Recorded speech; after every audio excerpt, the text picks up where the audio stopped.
Do bearded dragons make good pets? That's a question I often get asked, and I think the answer kind of depends. These guys are definitely one of the most rewarding animals I have ever kept. I would say I am completely enamoured with bearded dragons. I mean, we have 3 in this house for that very reason.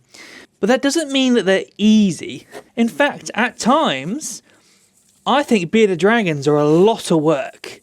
And one of the main comments I get repeatedly over and over and over again are people that have bought a bearded dragon, then go look for answers on how to keep it properly and how to set up lights and things like that.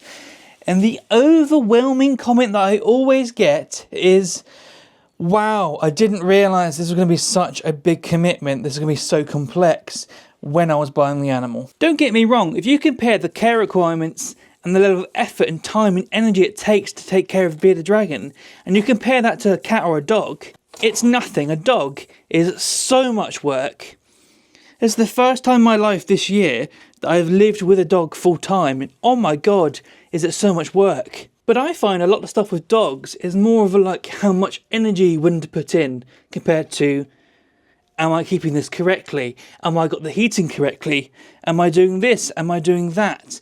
There's so much more to bearded dragon care than like, oh yeah, just make sure you get up early and you walk it in the morning and putting in the legwork. I find bearded dragons are legwork as much as they can be compared to dogs, plus requiring way more knowledge in terms of heating and lighting, nutrition, you name it. And you're going to be hard pressed to give a dog metabolic bone disease. And it's not as simple as set it up in a tank and if you've got the lights right, this is easy. There is graft. I mean, this is what I'm also trying to show you, myself working on the bearded dragon whilst I'm talking about it, because this is the reality. There is a level of effort this does require. You know, bearded dragons always get described as a really beginner species. One of the things you cut your teeth on at the beginning of your herpetoculture journey. So everyone thinks it's easy, and then they get into it and they realise this is a bit of a graft, you know. When you compare it to snakes, a lot of people come from like snakes over to bearded dragons because they think it's going to be easy as their first lizard. And they're shocked by how much of a graft this is. No one told me that I was going to have to learn to identify a bunch of different weed species to feed my lizard. And to a lot of us, bearded dragons are quite a shock to the system. And yeah, it's easy and second nature to me now, but at first, I actually found bearded dragons quite overwhelming. A lot of people get told that they just need a 40 gallon, and then they realise they need something this size, 120 gallons long term. And a lot of people feel a bit cheated when they find out, hang on a minute, this is a bit more than I thought it was. And I'm not saying all this to stop you from getting a bearded dragon. I just want you to see the realities. I mean, if you see all the scratch marks on this acrylic here, that's how much my bearded dragon glass surfs at certain parts of the year. Bear in mind that this is a massive enclosure, it's 7x2x2, and she still asks for more space. And the space requirements of snakes is certainly disputed, and I think that really they are untreated for unfairly, but it is certainly easier than bearded dragon space requirements. But I won't lie, this is incredibly rewarding. There you go, girl. There you go. Nom nom nom nom nom nom nom. I'm going to leave that there. Go get it. Go get it. The relationship that you truly can foster with your bearded dragon is something that I think is quite magical. There you go. Chomp it. Go on, I'm still holding it. Rip it off. Go on. Oh, you want to swallow the whole thing? Okay. Jesus. The pure love and passion that these animals ignite in so many people, there's a reason that we have the term beardy mom in herpetoculture for this very reason, because there are such passionate individuals that treat their bearded dragon like a baby. They love that individual reptile that much. And these guys have something special about them. They're so personable, they're so used to humans, they sometimes even seek, I mean, you can train them to come to their name when called. I would genuinely say bearded dragons as an isolated species transcend beyond reptile keeping entirely And I would put bearded dragons alongside rabbits and guinea pigs. But just like rabbits, just like guinea pigs, these guys are incredibly misunderstood. The requirements get minimised so much into a neat little starter kit. In the same way that people advocate for rabbits having like 15 by 10 foot spaces in the garden rather than a little tiny rabbit hutch, these guys need space too. But I can easily just pick her up like this.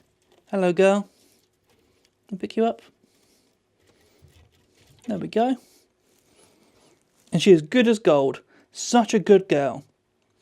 And that is what everyone wants in a bearded dragon. They want in a pet something as friendly and amenable as this. You're such a good girl. I'll pop you back.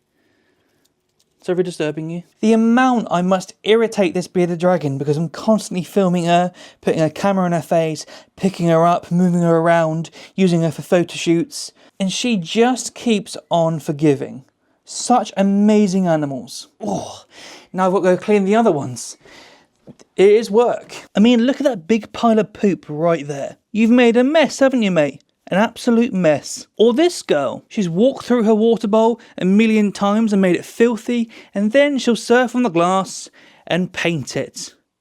Sometimes with her own poop. I mean, if we take the snakes behind me, for example, these spotted pythons, I haven't really pulled them out and felt the need to interact with them or let them do anything or get in there and really do a deep dirty clean because they're smearing things everywhere. The last time I really got gritty in their cleaning was like 2024. Because you know what? They poop once every 2 weeks. I remove that poop, might refresh and change their bit of substrate. That's really all it takes.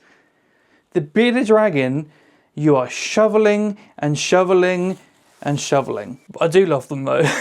If you said to me I had to get rid of every single reptile in my collection bar one, every single snake's going, the bearded dragon is staying. I mean, it's not even a comparison, the amount of love I have for that bearded dragon. But are they an amazing pet? I would say they're probably the best pet reptile you could ever get, honestly. I mean, just look at all my spares because of how paranoid I am about going without. Takes a lot. So if you've got your heart set on a bearded dragon, oh my god, go for it. But please do the maths and the research and work out what you're going to need beforehand.